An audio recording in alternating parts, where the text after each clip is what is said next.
Hey guys, it's your boy Pooh, and today we're going to tackle a topic that is fairly contentious, and has been for several decades at this point. Though I haven't covered it yet because I've been focused on other things in DB, and I felt like I guess I had already said my piece kind of, in my Saiyan Hybrids video, but it seems I'll need to do more than simply touch on it and make a dedicated video.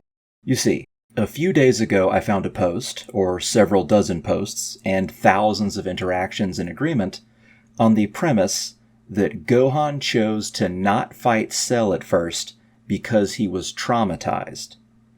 And they were so certain of themselves, I had to make a video on it. So, essentially we need to find out if the reason for Gohan's uncharacteristic pacifist stance in the Cell games, and I know immediately that this is the first bit of contention we will get, but yes, Gohan refusing to fight Cell initially was uncharacteristic of him. From the age of 5, Gohan repeatedly has fought when he has had to for the good of his friends and Earth, and even would seek to help out when told not to. Yes, it's true he doesn't love battle like Goku and he wants to be a scholar, but that doesn't mean it was not uncharacteristic. His lifelong dream can be a fucking jazz musician. He's the only one that could stop Cell, and if that was the case with any villain beforehand, he would not hesitate. So this was a strange occurrence. But was it due to trauma? Well, we need to unpack a lot to get to the bottom of that question. First, we need to acknowledge why someone would ask that in general, specifically to Gohan. Yes, it's true that Gohan did go through more than a young kid should ever go through, more than any adult should, really. However, so did a lot of the other characters, even during their childhoods. Goku and Krillin did construction work, ran miles and miles, were chased by literal predator dinosaurs, sharks, and were tied to a tree and swarmed by wasps, all just for Roshi's training. Not to mention all the death and mayhem they saw as kids, Krillin literally dying from a monster and Goku dealing with his best friend's death. I would have to go through all of early DB to tell the full story. Then we have Tien and Chaozu, who were groomed as child soldiers to be assassins, and if you think the Crane Hermit's training was more humane than Roshi's, you're wrong. Then Yamcha, who had no semblance of family or friends except for Puar, living off desert scraps from who knows how young, fighting and surviving until he had to steal to live. Almost no fighter in Dragon Ball grew up comfortable and without a huge potential for trauma, and there is a very big difference between most of these characters and both Goku and Gohan. Yamcha, Krillin, Tien, and Chaozu are all more or less human. Goku is not, and Gohan is only half. And if you remember my video on Saiyan Hybrids, in it I observe the series and give what findings we can from it, and it appears as if half Saiyan Hybrids tend to be less prone to trauma than humans.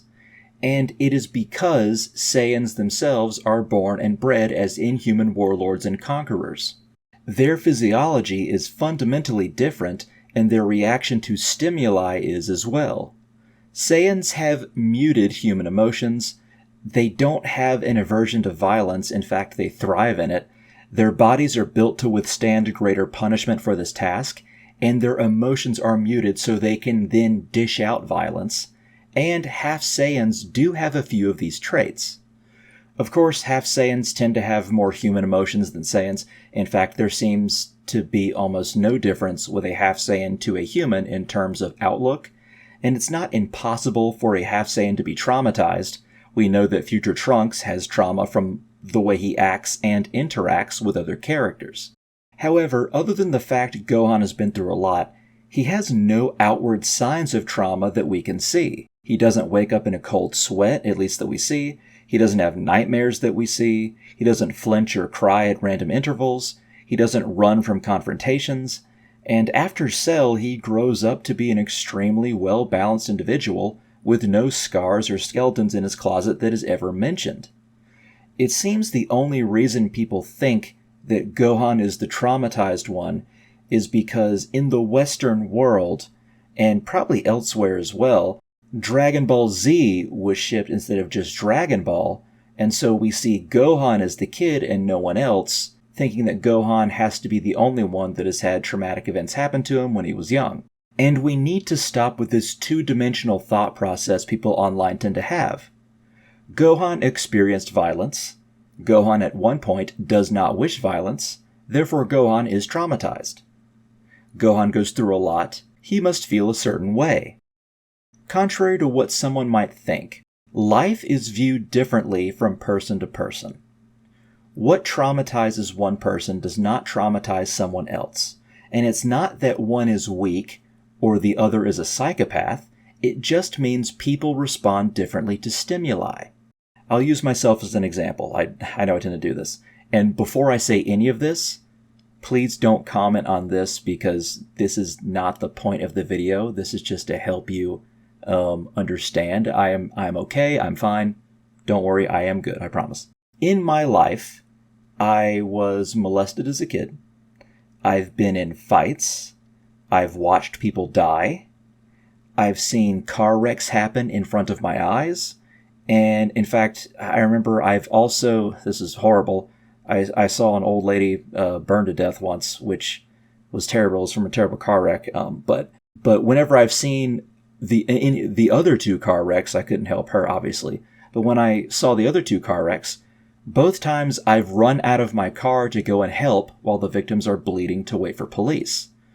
None of this has traumatized me. In fact, going back to the molesting incident, I think a lot of people online would consider the molesting thing to be one of the most traumatic things, but that's the thing that I felt was the most inconsequential, so I hardly ever even mention it, because sometimes I literally forget that it happened.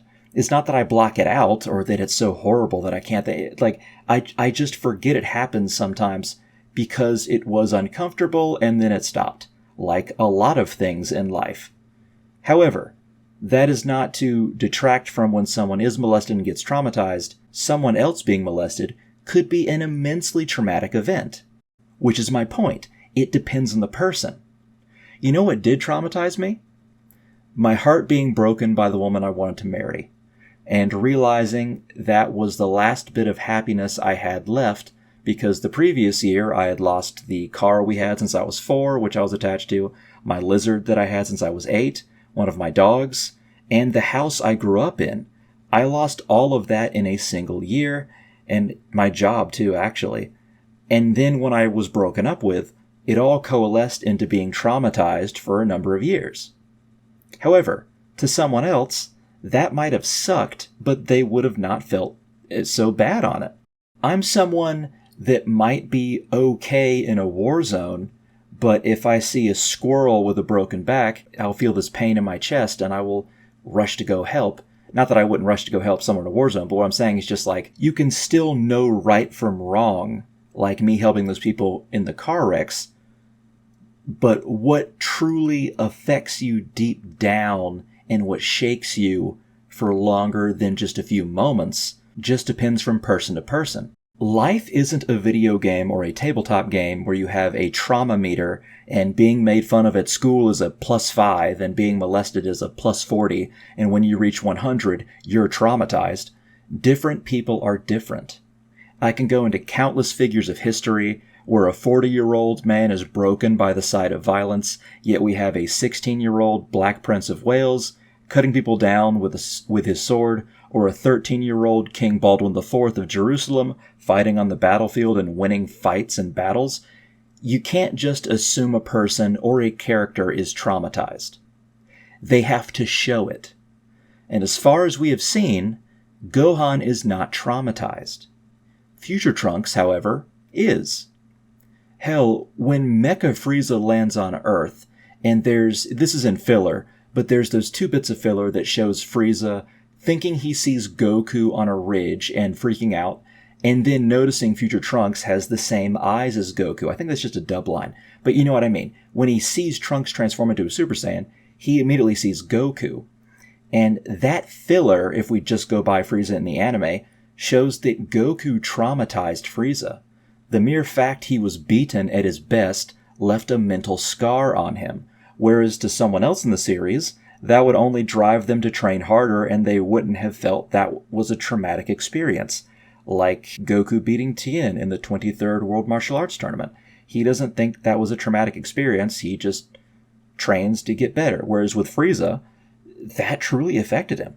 And so if Gohan wasn't traumatized, which he likely wasn't because there's no evidence of trauma, then why did Gohan hesitate in fighting Cell?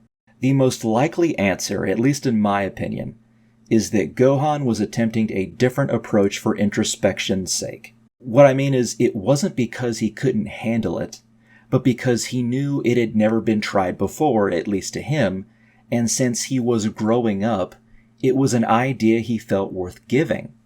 And he was smart enough to know his dad's plan, and he knew he couldn't beat Cell otherwise either, so this was the best he had until Cell pushed him far enough to make him transform into a Super Saiyan 2.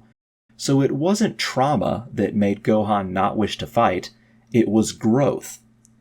Now some of you will mention that Cell says Gohan still thinks like a kid, but Cell says this because Gohan is clearly trying not to. He's telling Gohan that this attempt at finding another solution has clearly failed, and now Cell will try to make him angry for real. So in conclusion, while Gohan has gone through many things that could be considered traumatic, he does not seem to have long-term trauma like other characters, such as Trunks, and potentially Krillin and Yamcha.